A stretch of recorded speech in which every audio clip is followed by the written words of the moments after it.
understandably, for people who are looking for hard dates to pin rapture attachment to, they get upset with me when I say it's not related to the fall feasts, because the fall feasts have definitive dates, and people get upset with me when I say, no, that's wrong. I'm not saying there's not a hard date attached to it. I'm saying it's just not the fall. To underscore that point, Revelation actually 7 tells us when day 1 is, and it's on Palm Sunday. Hence, the group safe in heaven at the start of the 70th week are waving palms. Thus making, on an even 360-day calendar, which we know the 70th week and all previous weeks of years in Daniel's prophecy used to count, the midpoint of the 70th week would then be on Tishri 10. So we have a hard start date, evidenced in Revelation 7, of Palm Sunday. And that everyone who needs to be safe is safe on that day before judgment starts via the trumpet judgments. And yes, seals are all opened on day 1. So irrespective of whether it's before the trumpets or after the seals, doesn't matter, you're still talking about day 1. So that's a moot point for those who would seek to argue it. Regardless, when you get to the midpoint of the 70th week, which is trumpet 7, you're given another data point. So if and since day 1 is Nisan 10, evidenced in Revelation 7, then you would expect the midpoint to be 3.5 years later, it would be Tishri 10. And that's exactly what you see in Revelation 11:19. The temple of God was open in heaven, and there were seen in his temple the ark of his testament, and there were lightnings and voices and thunderings and an earthquake and great hail. This is probably one of those verses that is so far under the radar that people really don't pay attention to it. But understanding that every single bit of the book of Revelation is imagery in some way, shape, or form, what is this telling you? We'll go back to the Old Testament, because that's what the Ark of the Testament referred to, was the law, right? And when was the only time that when the temple or tabernacle stood, the Ark of the Testament was visible to anyone? On the Day of Atonement. In the Old Testament, there was 1 day per year where the high priest was able to enter into the Holy of Holies to meet with God and not die. Per Leviticus 16, that day was the Day of Atonement, where the priest would offer a bull for a sin offering for himself and his house. Then he would select 1 goat from the 2 kids of the goat offered by the children of Israel as their sin offering. This was called the Lord's lot. The other goat would be selected as the scapegoat to have all the sins of Israel laid upon its head, then be led into the wilderness to take away the sins from the camp of the people. And this is explained in Leviticus 16:20 about the scapegoat. I'm not going to go through that because that's not technically the point of my video. But Jesus was the scapegoat, identified as such on the Day of Atonement, which was day 1 of his ministry. At the beginning of his ministry, this was the reason John the Baptist proclaimed Jesus to be the Lamb of God, which taketh away the sin of the world. As the scapegoat, he would bear them. As the Lamb, he would die for them.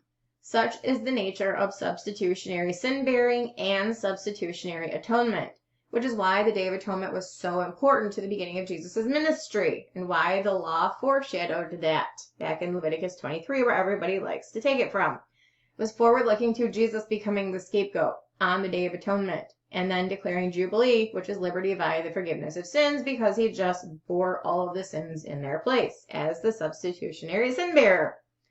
However, neither Israel nor the disbelieving world acknowledges him. At the midpoint of the 70th week, on the Day of Atonement, the royal priesthood in heaven will be allowed to glimpse into the heavenly Holy of Holies to see the true representation of the earthly. They will see the Ark of his Testament. This is what the earthly high priest did in the Old Testament. This is what the earthly high priest in the Old Testament would have also seen on that day during his annual meeting with God. Leviticus 16:1. The Lord spake unto Moses after the death of the 2 sons of Aaron when they offered before the Lord and died. This goes back to Leviticus 10. They went into the Holy of Holies on a day that wasn't the Day of Atonement, offered strange fire, and God sent fire from heaven and killed them. So it all ties back to the Holy of Holies, the Ark of the Testament, appearing before God, and the Day of Atonement. The Lord said unto Moses, Speak unto Aaron thy brother, that he come not at all times into the holy place within the veil before the mercy seat which is upon the ark, that he die not. For I will appear in the cloud upon the mercy seat. If we had previously been unsure about which day the midpoint of the 70th week would fall on, we should be we should no longer be unsure. There was historically only one day upon which anyone was allowed to see the Ark of the Testament in the Holy of Holies, to meet with God and not die, the Day of Atonement. And this is why I proofread, because as I'm reading this and already having gone through Revelation 15, there's a sister passage to tell you the same thing in Revelation 15:8, just before the vials are poured out. The temple was filled with smoke from the glory of God and from his power, and no man was able to enter into the temple till the 7 plagues of the 7 angels were fulfilled. Now, when I got to Revelation 15, I actually made the point of stating that's because we're moving away from the Day of Atonement and no man's able to enter into the temple, because that's a reference to the Day of Atonement and you're not allowed to go in there lest you die. So it's all centered on references to Day of Atonement. But this is on the Day of Atonement, God appeared in a cloud to cover the mercy seat. So now you see the smoke of the glory of God on the Day of Atonement. At the end of said Day of Atonement, moving into the next day and into the vial judgments, which take us into the next half of the 70th week.